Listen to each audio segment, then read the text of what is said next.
canal, o mensageiro não é importante, mas sua curtida é. Curta, inscreva-se e compartilhe cultura. Deixe livros que gostaria de ouvir nos comentários. Obrigado pela preferência. Demônica, de Machado de Assis, publicado originalmente em Jornal das Famílias 1876, reconhecendo as boas qualidades do dito meu sobrinho Gaspar, declaro que o nomeio meu universal herdeiro, com duas condições essenciais. A primeira, deixada ao seu critério, é que há de relar os cabedais que lhe lego como os relei durante a minha vida. A segunda, cujo cumprimento precederá a execução desta parte do meu testamento, é que há de casar com minha tia Demônica, senhora de altas e respeitáveis virtudes. A leitura das linhas transcritas assim e fielmente copiadas do testamento com que morreu o capitão Matias do Nascimento, no dia 2 de novembro de 1857, produziu no sobrinho Gaspar duas impressões tão profundas quão diferentes. A alma de Gaspar subiu ao sétimo céu e desceu para o último abismo. De um lance fez toda a jornada de Dante, ao invés, subindo ao paraíso e caindo de lá no derradeiro círculo do inferno onde o diabo lhe apareceu, não com as 3 cabeças que o poeta lhe dá, mas com pouco mais de 3 dentes, que tantos possuía a tia de seu tio. Não traio, entretanto, o rosto do rapaz aquela impressão diferente, a situação pedia um ar compungido, e Gaspar estava ao nível da situação. Ouviu a leitura até o fim, levantou-se, e foi desafogar a cólera consigo mesmo. Digo a cólera porque o mancebo de quem se trata contava a morte do capitão Matias como um dos sucessos mais afortunados da vida, esperava por ela imenso tempo, na doce confiança de um legado volumoso. Em vez de simples deixa, caiu-lhe nas mãos a herança toda. O tio fora além do que ela supunha merecer, era um tio digno de um mar de lágrimas. Gaspar não tinha lágrimas, mas tinha um lenço, músculos obedientes, e toda a escala dos sentimentos nos olhos, que eram negros, rasgados e verdadeiramente bonitos. Mediante o lenço, os músculos e os olhos, pôde suprir as lágrimas e compungiu a todos pela dor que aparentemente lhe rasgava as entranhas. Tudo isto era de efeito salutar se pudesse suprimir Demônica.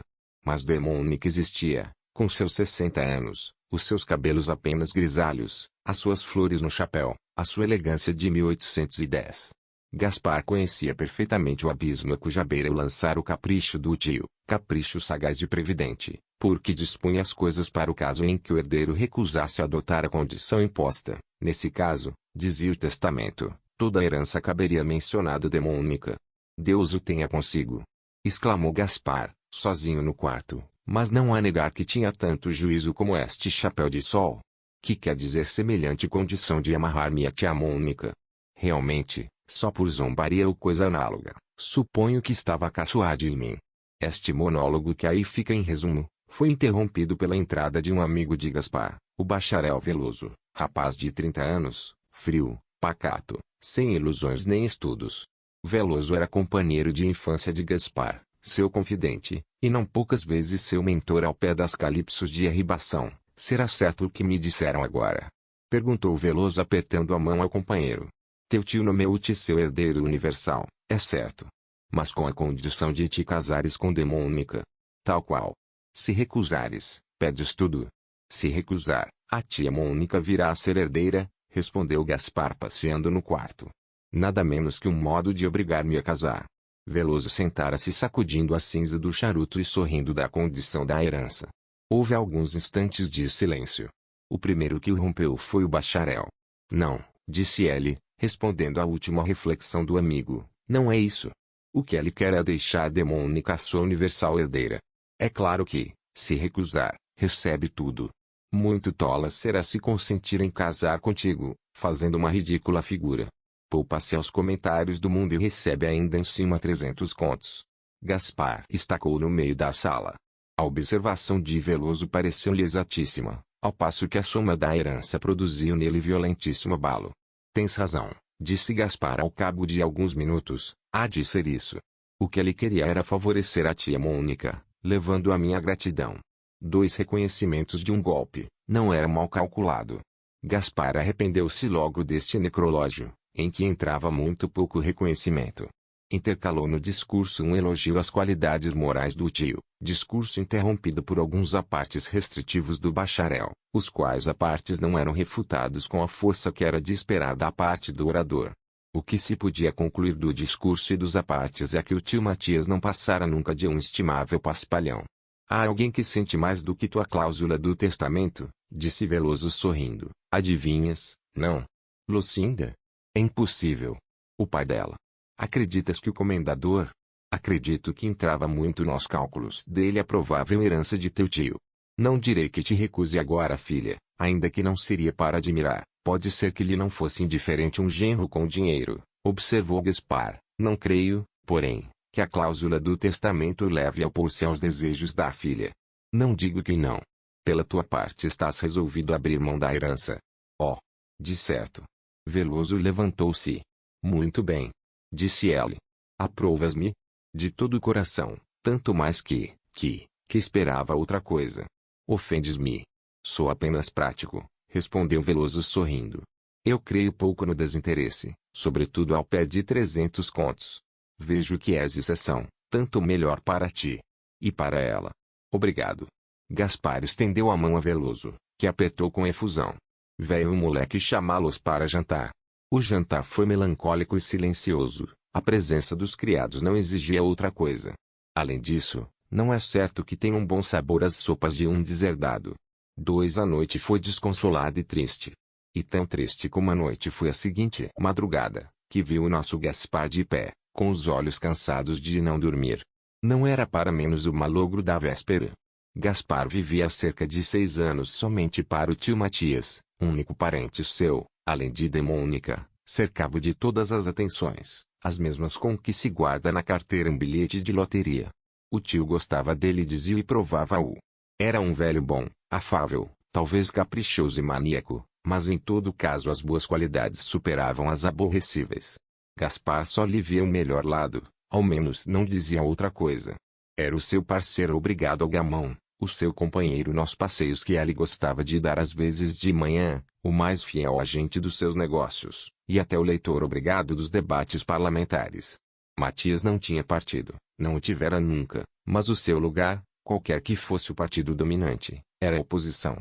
Nasceu oposicionista, como outros nascem governistas, pura questão de temperamento. Gaspar, que entendia tanto de política como de sânscrito, mostrava-se, entretanto, interessado e curioso e dava forte apoio às objurgatórias do velho Matias. Há hoje muito discurso? Perguntava este. Página e meia de o jornal. Que maçada para ti, maçada. Ora, além do prazer que lhe dou, tenho eu próprio muito gosto em ver bater este governo sem critério. Já viu nada mais desconsolado? Não me fales nisso. E as colunas da folha caíam dos lábios de Gaspar nos ouvidos de Matias, intercaladas pelas ruidosas pitadas deste ou pelos comentários de um e outro. Ora, todo esse trabalho de tão longo tempo ficou repentinamente perdido, os juros que ele contava receber do vasto cabedal de atenções, carícias, sorrisos, enfados de toda espécie, esses glosos juros iam-se-lhe sem deixar o mínimo rastro e o pobre Gaspar voltava aos seus ordenados de modesto empregado público. O malogro era de afligir o mais pacato. Gaspar faltou à repartição além dos 7 dias de nojo, mais uns 5, quase meio mês ao todo, que lhe foi descontado na folha do pagamento. Além disto, que era já bastante, aconteceu que um ou mais dos colegas souberam do testamento de Matias, da herança de Gaspar e da cláusula que aquele lhe pusera, resultando deste conjunto de fatos a convicção geral na repartição de que o casamento de Gaspar e de Demônica era coisa certa. Um colega imediatamente inferior a ele chegou a pedir-lhe a sua intervenção para que o ministro lhe desse o lugar no dia em que ele, endinheirado, pedisse demissão. Qual demissão, qual casamento? Respondeu desabridamente o pobre herdeiro, resposta que foi repetida de boca em boca entre os colegas e comentada durante 3 dias. Uma só coisa podia consolar é exagerado, fazer esquecer por alguns instantes o esvaecimento da herança, era Lucinda. Lucinda era uma mocinha de 17 anos, cabelos castanhos, olhos da mesma cor, rosto oval e pé de sílfide. O pé foi o laço em que o sobrinho de Matias caiu. A metáfora pode não ser nova nem bonita, mas é perfeitamente exata. Lucinda sabia que tinha um pé formoso, esguio, leve, como devem ser os pés dos anjos, um pé alado, quando ela valsava e deixava entrevê-lo todo no meio dos giros em que se deixava ir. Sabia disso e gostava de que lhe admirassem o pé. Daí resultava que, Por mais comprido que fosse o vestido de Lucinda, não havia hipótese de estar ela sentada sem mostrar a pontinha do sapato. É tout le monde sait qu'elle est pied charmante, podia dizer o poeta. Gaspar fazia como tout le monde, via o pé e adorava-o. Acontece que entre tantos admiradores, Lucinda só esperava um, aquele que lhe falava ao coração. Esse foi Gaspar. O resto adivinha-se. Amaram-se, disseram-se e pediram-se um ao outro. O comendador Lima, pai da moça, percebeu as conferências ideais e sentimentais entre o pé da filha e a alma do rapaz, e não lhe pareceu mau casamento. É bom moço, pensou ela, empregado sério e tem cabedais no horizonte, posso dar-lhe a pequena. Gaspar entendeu pelo rosto amável do comendador que o seu pedido não viria fora de propósito, e planeava o meio de requerer a moça com o consentimento do tio quando este se lembrou de mudar o domicílio passageiro pelo eterno, deixando-lhe o dinheiro e a tia. A situação mudara, contudo não lhe pareceu que o comendador mudasse muito com ela. Achou-o certamente mais reservado e algo frio, mas a filha estava tão contente que ele sentiu renascer-lhe abalada confiança. Já sei que me deixas, disse a moça com um tom de tristeza, deixar-te? Não te casas? Gaspar levantou secamente os ombros. Isso não é resposta, disse a moça. Que queres que te diga? Que me amas. Que não me has de trair, Lucinda. Lucinda não é resposta. Criança, ainda menos, pois sim, não te hei de trair.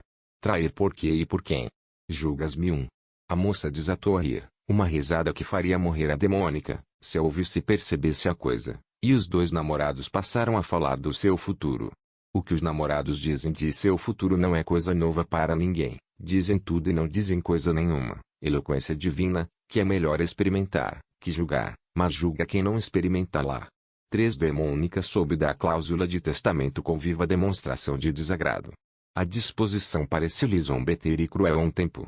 Não era melhor, se o sobrinho queria favorecer os seus dois parentes, repartir com eles os 300 contos.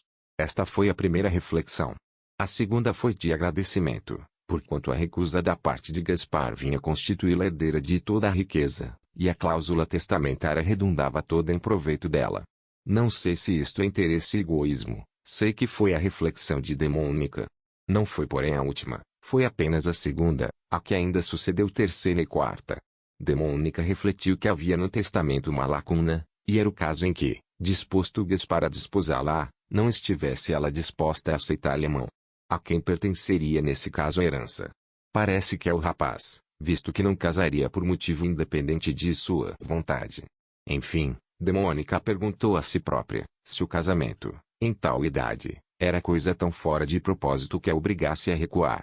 A resposta foi negativa, por duas razões. A primeira é que o sobrinho Matias não disporia em testamento um absurdo, uma coisa que lhe ficasse mal a ela.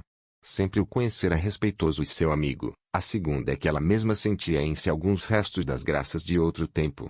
Demônica relanceou os olhos para o espelho, compôs as duas tranças do cabelo, presas sobre a nuca, a fim de lhes dar um ar menos sustoso, estudou-se com atenção, e concluiu que, se não era moça, não era de todo rejeitável.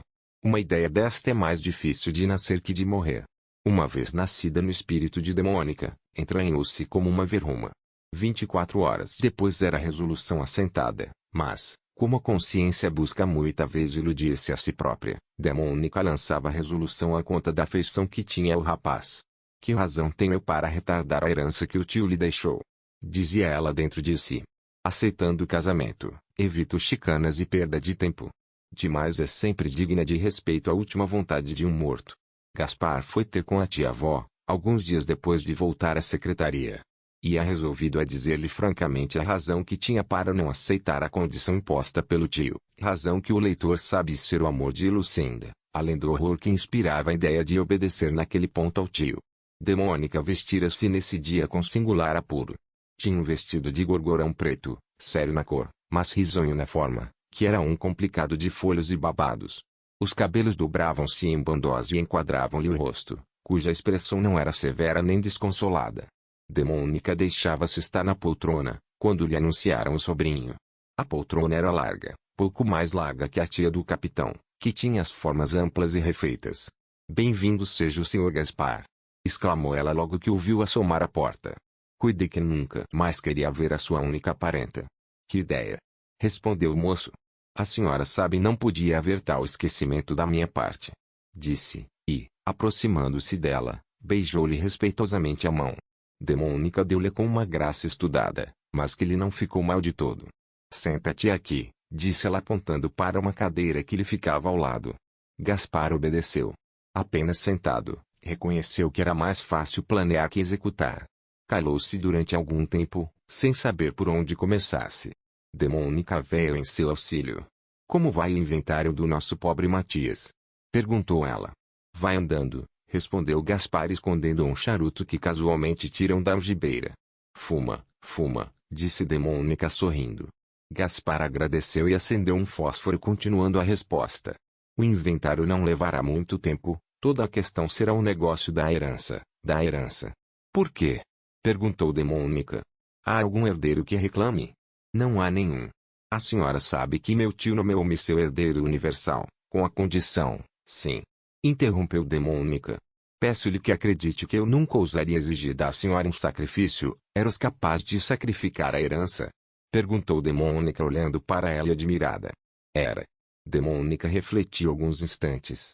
Compreendo os teus sentimentos, e admiro o teu desinteresse. Espero contudo que me farás a justiça de crer que eu não consentiria nunca em deserdar-te. Desta vez foi Gaspar que olhou admirado para Demônica. A vontade do capitão era beneficiar-nos a ambos, continuou Demônica. Pareceu-lhe que o casamento correspondia às suas intenções. Não refletiu, de certo, na disparidade que há entre mim e ti, não se lembrou de que podia expor-nos um e outro aos comentários do mundo. Justamente, respondeu Gaspar. Mas o capitão morreu e não pode reparar o mal. Pela minha parte, doer-me-ia se contribuísse para que perdesses a herança. Que razão alegaria eu para fazê-lo? A tal ou qual distância entre as nossas idades, não tenho porém nenhum direito a demorar-me nessa consideração. Mas, um casamento entre nós será uma formalidade necessária para receber a herança. Não tenho direito de recusar a formalidade como não teria de recusar a minha assinatura se esta fosse precisa. Oh, minha tia!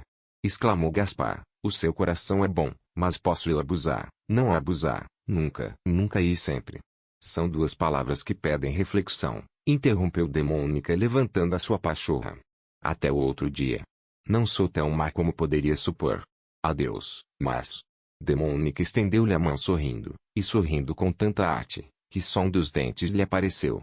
Gaspar beijou-lhe a mão, a boa velha encaminhou-se para uma das portas que davam para o interior.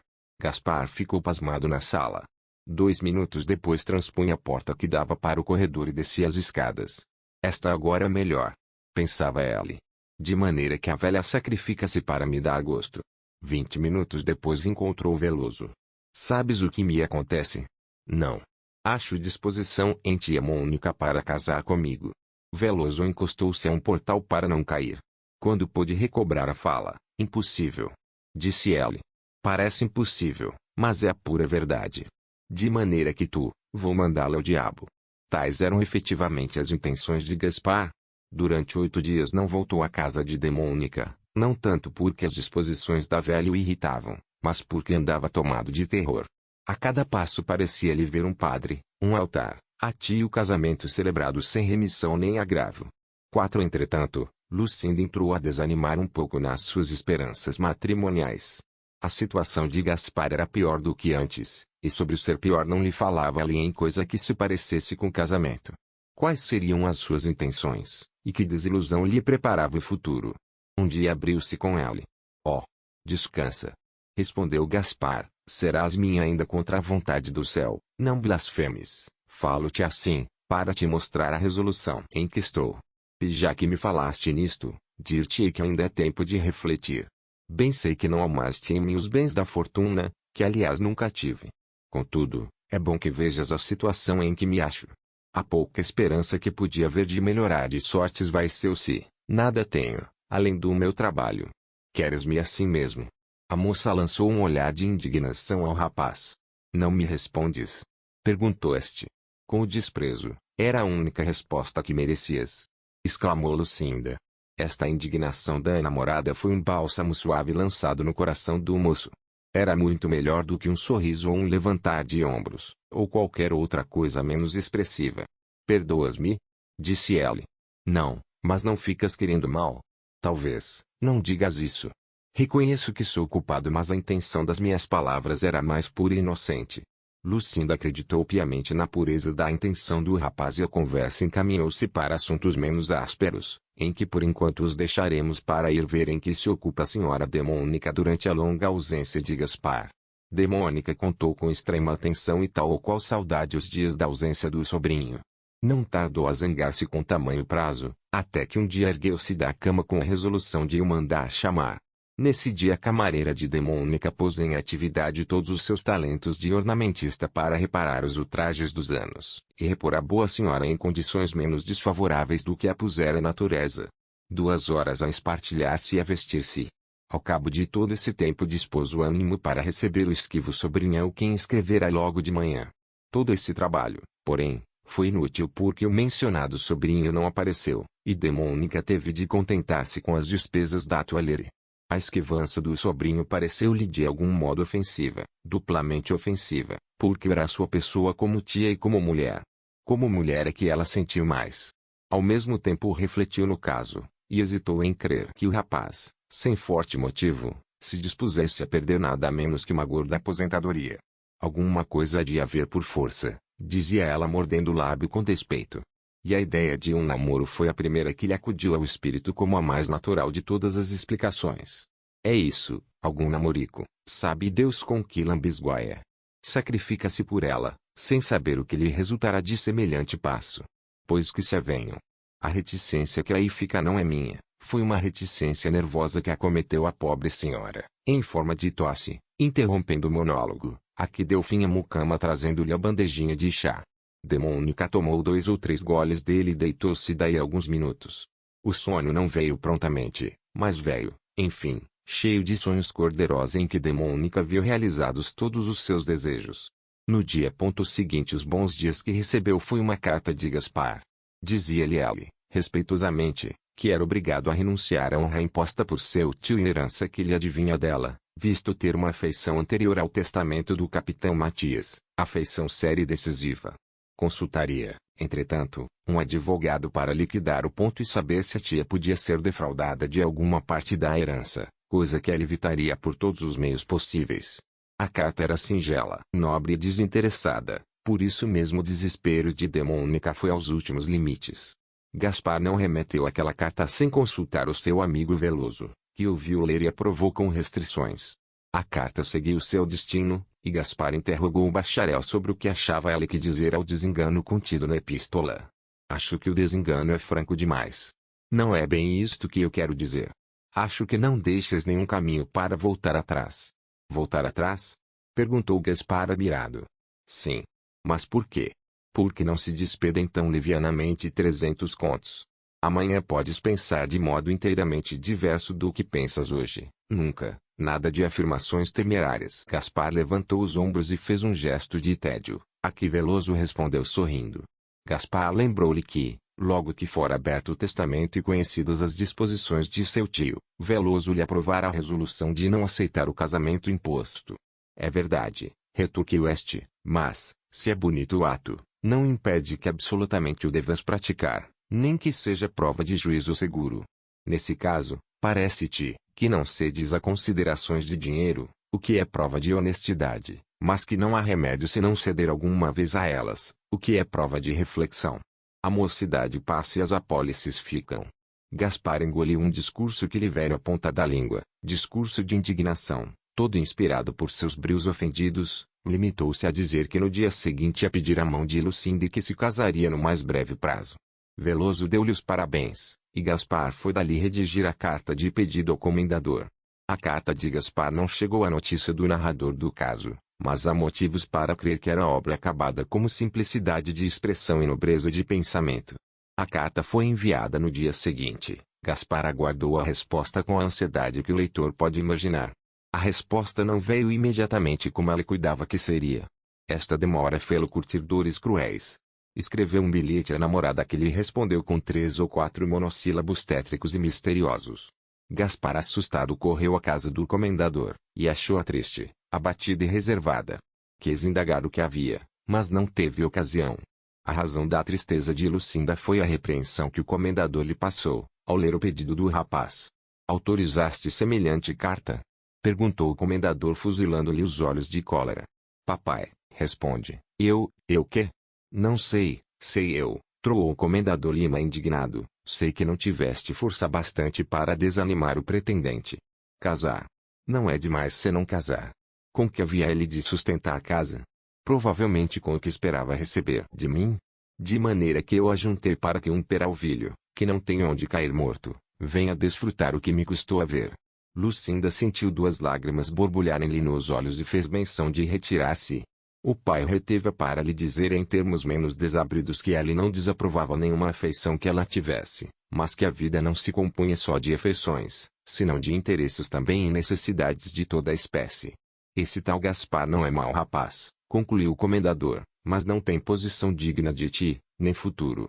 Por ora tudo são flores, as flores passam depressa, e quando tu quiseres um vestido novo ou uma joia, não há-se de mandar a modista ou ao joalheiro um pedaço do coração de teu marido. São verdades que deves ter gravadas no espírito, em vez de te guiares somente por fantasias e sonhos. Ouviste? Lucinda não respondeu. Ouviste? Repetiu o comendador. Ouvi. Não basta ouvir, é necessário digerir, disse sentenciosamente o pai. E com este aforisma concluiu o diálogo, direi antes o monólogo, deixando na alma de Lucinda poucas esperanças de casamento, ao menos imediato como ela supunha e desejava que fosse.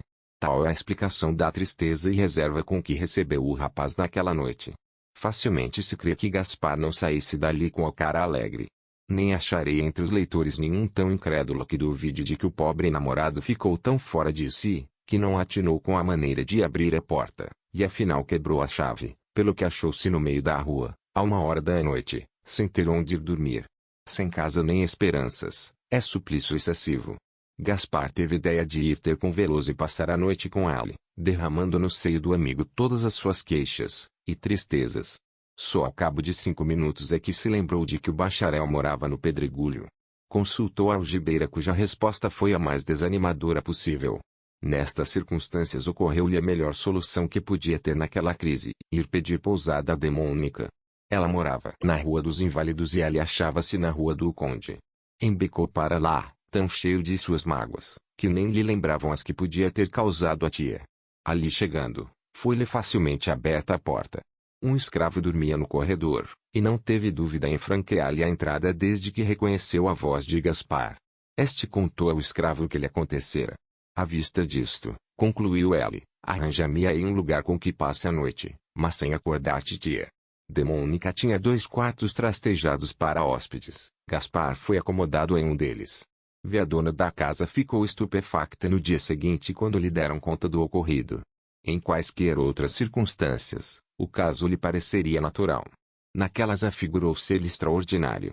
Ao mesmo tempo ficou singularmente satisfeita.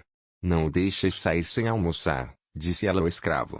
A ordem foi cumprida, e Gaspar viu-se obrigado a faltar à repartição porque Demônica, que almoçava cedo, determinou que naquele dia se alterasse o costume. Não me atrevo a dizer que o fim da boa senhora fosse aquilo mesmo, mas tinha ares disso. Verdade seja o que a demora podia explicar-se pela necessidade que ela tinha de vestir-se e tocar-se convenientemente. Oh! Não preciso de explicações, disse ela quando à mesa do almoço Gaspar quis explicar-lhe a razão do incômodo que viera dali. Vieste, é quanto basta, sempre que vieres tens aqui casa e corações amigos. Gaspar agradeceu e almoçou. Almoçou triste e preocupado. Não reparou nas atenções da tia, no tom carinhoso com que ela lhe falava, na ternura que havia nos seus olhos, não reparou em nada. Demônica, pelo contrário, reparou em tudo, viu que o sobrinho não estava senhor de si. Hás de me contar o que tens, disse ela quando ficaram sós os dois. Não tenho nada. Não me iludas, nada tenho. Passei a noite mal. Demônica não acreditou, mas não insistiu. O sobrinho, entretanto, sentia a necessidade de desabafar com alguém, e não tardou em expor tudo à velha parenta, que o ouviu com religiosa atenção. Não me admira nada disso, observou ela quando ele acabou a narração, é naturalíssimo. Alguma traição? Podia ser, mas não é necessário suspeitar traição para explicar a mudança dessa moça.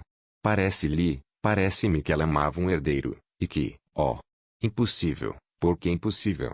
Se eu lhe digo que a achei triste e abatida. O pai, sim, é possível que o pai se oponha, também creio. Mas a vontade do pai há de vencer a da filha, seus conselhos a persuadirão. Disse Mônica sorrindo. Que admira. É o que acontece com moças que sonham no casamento em perpétuo baile. Gaspar ouviu cabisbaixo e triste o que lhe dizia a velha parenta. Seu coração batia com força, à medida que o espírito ia admitindo a plausibilidade da opinião de Mônica. Ao mesmo tempo surgiam-lhe na memória as provas de afeto que Lucinda sempre lhe dera, o desinteresse manifestado mais de uma vez, e, enfim, a indignação com que ainda recentemente lhe respondera uma insinuação acerca da herança. Mônica, pela sua parte, mostrava os inconvenientes em certa ordem de casamentos comparados com outros, menos românticos mas muito mais sólidos. Gaspar não ouviu, ou ouviu mal, a preleção da tia. Tinha perdido a repartição, saiu para ir rondar a porta da namorada. Na primeira ocasião em que pôde falar a sós com ela, foi daí a 2 dias, Lucinda referiu-lhe o discurso e os conselhos do pai, e pediu-lhe que tivesse paciência e esperasse. Gaspar jurou por todos os santos do céu que esperaria até a consumação dos séculos. A moça podia responder que provavelmente nessa época não estaria em idade de casar. Não lhe acudiu porém a resposta e continuou a lastimar-se com ela e do despotismo dos pais e das exigências sociais. Gaspar saiu dali disposto. Vagou longo tempo nas ruas sem assentar em coisa alguma, até que foi acabar a noite no primeiro teatro que achou aberto.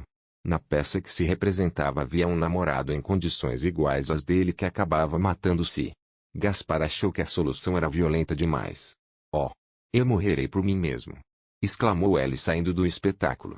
Talvez julgasse que entre a vida e a morte havia lugar para um bife de grelha, porque o foi comer em um hotel próximo. A ceia diminuiu-lhe o horror da situação. Gaspar dormiu tranquilo a noite inteira.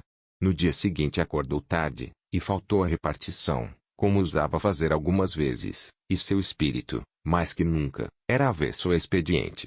Lembrou-se de ir dar um passeio a Niterói para distrair-se. Embarcou e recolheu-se todo em si, olhando para o mar e o céu. Pouca gente havia perto, ainda assim, e por mais absorto que ela estivesse, não pôde obstar que lhe chegasse aos ouvidos o seguinte pedaço de conversa entre 2 sujeitos desconhecidos. É o que lhe digo, não caio nessa. Mas por quê? Porque não tenho certeza de ganhar um conto de réis e arrisco-me a perder 10 ou 12. Não creio, é arriscadíssimo, você é um medroso. Medroso, não, prudente. Prudente como quem lhe custou arranjar um peculiozinho. Peculiozinho? Maganão. Confesse que você tem aí os seus 100 contecos, por aí, por aí. Gaspar suspirou e olhou para o passageiro que dizia possuir 100 contos. Era um homem de cerca de 40 anos, vestido com asseio, mas sem apuro nem elegância. A barca chegava esse domingos, o interlocutor do homem desembarcou, enquanto o outro ficou para ir a Niterói. Logo que a barca tomou este caminho, Gaspar aproximou-se do desconhecido. Não me dirá, disse ele, como é que Vossa Senhoria arranjou 100 contos de réis? O desconhecido olhou espantado para a pessoa que lhe fazia esta pergunta e ia responder-lhe descortesmente. Quando Gaspar continuou nos termos seguintes, espanta-se naturalmente do que lhe digo, e tem razão, mas a explicação é simples. Vossa Senhoria vê em mim um candidato a 100 contos de réis, ou a mais, mas é melhor, tomou o desconhecido sorrindo. Bastam-me 100. Pois o segredo é simples. Qual é? Ganhá-los. Oh! Isso, é difícil, bem sei, leva anos. Quantos anos levou o senhor? É muito curioso, oh! Se eu lhe contar a minha situação, compreenderia a singularidade da minha conversa. O desconhecido nenhuma necessidade sentiu de saber a vida de Gaspar, e dirigiu a conversa para as vantagens que podem dar os bens da fortuna. Foi o mesmo que lançar lenha no fogo. Gaspar sentiu arder em si, cada vez mais, a ambição de possuir. Se eu lhe disser que posso ter 300 contos de réis amanhã? Os olhos do desconhecido faiscaram. Amanhã? Amanhã. Como? De um modo simples, casando. Gaspar não recuou em suas confidências, referiu tudo ao desconhecido que o ouvia com religiosa atenção. E que faz o senhor que não casa? Porque ama outra pessoa, uma criatura angélica. O desconhecido olhou para Gaspar com tanta compaixão que este sentiu-se envergonhado, sem saber de quê. Bem sei, disse ele, que não há prudência nisto, mas o coração. O que eu queria era saber como se pudesse obter 100 contos, para depois, casar com a outra. Tal qual. Não sei. A barca está a chegar e nós vamos separar-nos. Deixe-me dar-lhe um conselho, case com sua tia. Uma velha, 300 contos. Amando a outra, 300 contos. A barca chegou, o desconhecido despediu-se. Gaspar ficou só, a refletir no infinito número de homens interesseiros que há no mundo. A barca voltou daí a pouco à cidade. Gaspar viu entrar entre os passageiros um homem ainda moço pelo braço de uma senhora idosa, que ele supôs ser sua mãe, mas que soube ser sua mulher quando o rapaz a apresentou a um amigo. Vestiam com luxo. O marido, tendo de tirar um cartão de visita da algibeira, mostrou uma carteira recheada de dinheiro. Gaspar suspirou. Chegando à cidade foi à casa da tia. Demônica achou-a ainda muito triste, e lhe disse: Vejo que amas loucamente essa moça. Queres casar com ela? Titia, farei o mais que posso, tentarei vencer o pai. Gaspar ficou estupefato. Oh! Disse ela consigo, eu sou indigno desta generosidade. Viu o almoço no dia seguinte e foi mais triste que de costume. Gaspar abriu os jornais para passar os olhos por eles. A primeira coisa que leu foi a sua demissão. Vociferou contra a prepotência do ministro, a cruel severidade dos usos burocráticos, a exigência descomunal do comparecimento na secretaria. É indigno! Exclamava ele, infame. Veloso, que entrou daí a pouco, não achou tão censurável o ato do ministro, teve até a franqueza de lhe declarar que não havia outra solução, e que o primeiro que o demitira fora ele mesmo. Passada a primeira explosão, examinou Gaspar a situação em que o deixava o ato ministerial, e compreendeu, o que não era difícil, que o casamento com Lucinda era cada vez mais problemático. Veloso foi da mesma opinião, e concluiu que um único meio lhe restava, era casar com Demônica. Gaspar foi nesse mesmo dia à casa de Lucinda. O desejo de a ver era forte, muito mais forte era a curiosidade de conhecer de que maneira recebera ela a notícia da sua demissão. Achou-a um pouco triste, mas ainda mais fria que triste. 3 vezes procurou estar a sós com ela, ou pelo menos falar-lhe sem que pudessem ouvi-los. A moça parecia esquivar-se aos desejos do rapaz. Será possível que ela despreze agora o meu amor? Perguntava ela a si mesmo ao sair da casa da namorada. Esta ideia irritou-o profundamente. Não sabendo o que pensar daquilo, resolveu escrever-lhe, e nessa mesma noite redigiu uma carta em que expunha lealmente todas as dúvidas do seu coração. Lucinda recebeu a carta no dia seguinte às 10 horas da manhã, leu-a, releu-a, e pensou muito antes de responder. Ia lançar as primeiras linhas da resposta, quando seu pai entrou na saleta onde ela se achava. Lucinda escondeu à pressa o papel. Que é isso? Vamos lá, uma filha não pode ter segredos para seu pai. Aposto que alguma carta de Gaspar. Pretendente demitido é realmente. Lucinda dera-lhe a carta, que o pai abriu e leu. Tolices. Disse ela. Dás-me licença. Dizendo isto, rasgou a carta e aproximou-se da filha. Verás mais tarde, que eu sou mais teu amigo do que pareço. Perdão, papai, disse a moça, eu ia responder que não pensasse mais em mim. Ah, não foi o seu conselho? O pai refletiu algum tempo. A resposta era de certo boa, observou ela, mas a melhor resposta é nenhuma. Em ela desenganando por si mesmo, não insiste mais. Tal é a explicação da falta de resposta à carta de Gaspar. O pobre namorado esperou 2 dias, até que desenganado foi à casa do comendador. A família tinha ido passar alguns dias fora da cidade. A sorte persegue-me! Exclamou furioso o sobrinho do finado capitão. Um de nós há de vencer. Para matar a tristeza e ajudar o duelo com o destino, procurou fumar um charuto, meteu a mão na algibeira e não achou nenhum. A carteira apresentava a mesma solidão. Gaspar deixou cair os braços com desânimo. Nunca mais negra e viva se lhe apresentara ante os olhos a sua situação. Sem emprego, sem dinheiro, sem namorado e sem esperanças, tudo era perdido para ela. O pior é que sentia-se incapaz de domar o destino, apesar do desafio que lhe arremessara pouco antes. Pela primeira vez a ideia dos 300 contos do tio lhe reluziu ao longo como uma plausibilidade. A visão era deliciosa, mas o único ponto negro apareceu logo dentro de um carro que parou a poucos passos dele.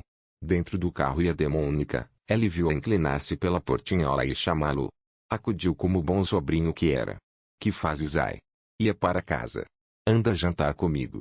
Gaspar não podia trocar uma realidade por uma hipótese, e aceitou o conselho da tia. Entrou no carro. O carro partiu. Seria ilusão ou realidade?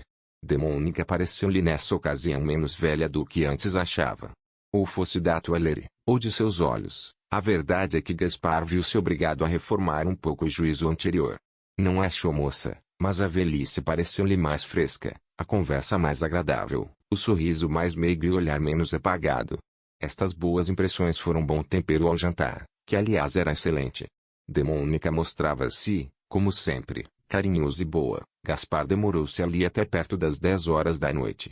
Voltando a casa, refletiu que, se porventura pudesse casar com outra pessoa que não fosse Lucinda, casaria com Demônica, sem nenhum pesar nem arrependimento.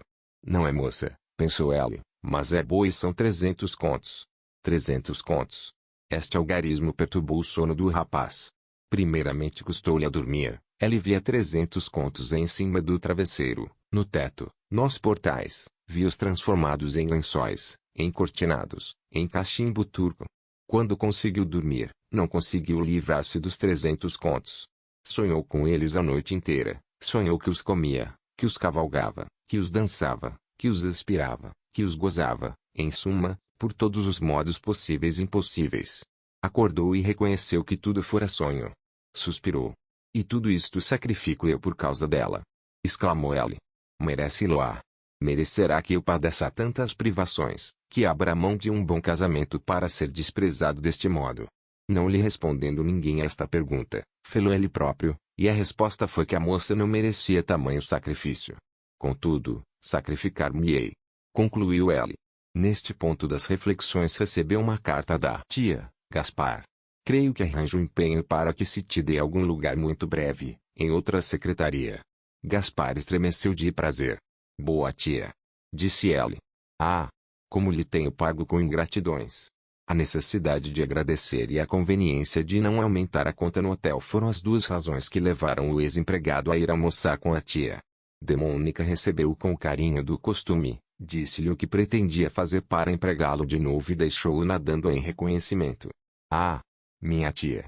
Quanto lhe devo? Nada me deves, respondeu Demônica, só me deves amizade. Oh! A maior. A mais profunda. A mais santa. Demônica louvou os sentimentos do sobrinho e prometeu fazer por ela tudo o que fosse possível fazer por um neto, é o que ela devia dizer, mas ficou na vaga expressão, por uma pessoa cara. A situação entrou a parecer melhor ao herdeiro do capitão. Não só via a possibilidade de um novo emprego, mas até seria este logo depois da demissão, o que de algum modo lhe reparava o mal feito aos seus créditos de funcionário laborioso e pontual. Além disso, Demônica fê-lo prometer que não iria comer a outra parte. Terá sempre um talher à minha mesa, disse ela. Gaspar escreveu ainda 2 cartas a Lucinda, mas ou elas lhe não chegaram às mãos, ou a moça definitivamente não queria responder. O namorado aceitou a princípio a primeira hipótese, Veloso fê-lo acreditar na segunda. Tens razão, talvez, sem dúvida. Mas custa-me a crer, oh. É a coisa mais natural do mundo. A ideia de que Lucindo o tivesse esquecido, desde que lhe faltara o emprego era difícil de que admitisse, mas afinal enraizou-se-lhe a suspeita. Se tais fossem os sentimentos dela! Exclamava ela consigo. A presença da tia fê-lo esquecer tão tristes ideias. Eram horas de jantar. Gaspar sentou-se à mesa desembaraçado das preocupações amorosas. Preocupações de melhor catadura vieram sentar-se-lhe no espírito. Os eternos 300 contos recomeçaram a sua odisseia na imaginação dele.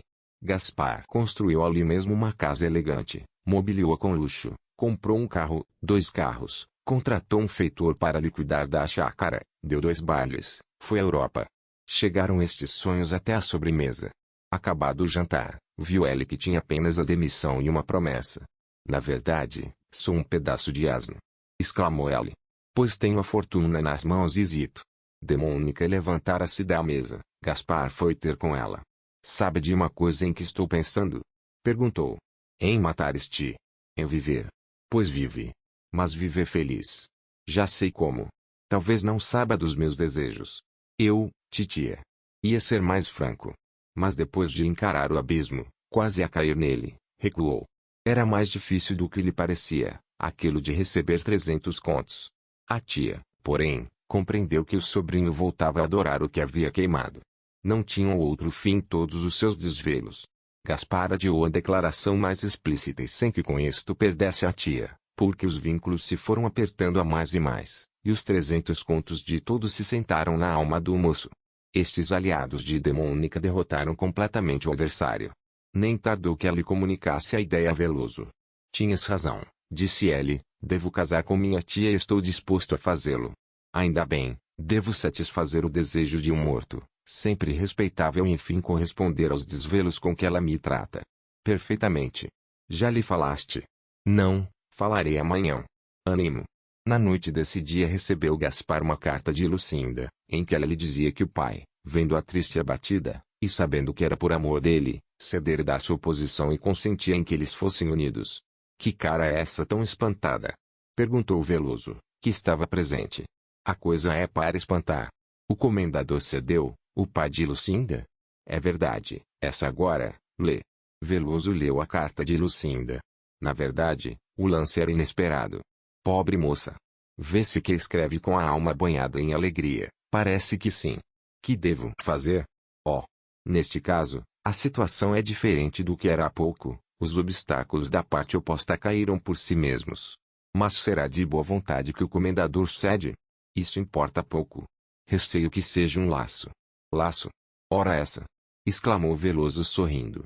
O mais que podia ser era negar o dote à filha. Mas sempre tens esperança da parte que lhe tocar por morte do pai. Quantos filhos tem ela? 5. Uns 50 contos a cada um. Então, parece-te que devo, sem dúvida. Veloso saiu. Gaspar ficou meditando na situação. Poupa a leitura a exposição das longas e complicadas reflexões que ela fez, bastando dizer que no dia seguinte ainda a questão estava neste pé: devo eu desobedecer a voz de um morto? Trair a esperança de uma senhora que me estima, que me estremece. 24 horas depois estava enfim resolvida a questão. Gaspar declarou à demônica que estava disposto a casar com ela, se consentisse em dar-lhe esse prazer. A boa senhora não tinha outro desejo, contudo, foi fiel à máxima do sexo, fez-se um tanto rogada. Resolvi. Disse Gaspar a Veloso logo que o encontrou depois disso. Ah, caso-me. Com a Lucinda? Com minha tia. Veloso recuou 2 passos e esteve calado alguns instantes. Admiras-te? Admiro-te. Afinal os 300 contos. Ah! Não. Obedeço à vontade de meu tio, e não posso corresponder com ingratidão aos desvelos de uma senhora que me estima. Será isto poesia? Talvez. Talvez me acusarás de romanesco, mas eu penso que sou simplesmente honrado e leal. Veloso foi convidado para servir de padrinho do casamento. Aceitou o encargo, é amigo da família, e consta que deve a Gaspar uns 3 ou 4 contos de empréstimo. Lucinda chorou durante 2 dias, ficou raivosa outros 2, no quinto encetou um namoro, que acabou pelo casamento daí a 4 meses. Não era melhor que todos eles começassem por aí? Poupavam a si próprios alguns desgostos, e a mim o trabalho de lhes contar o caso. Fim.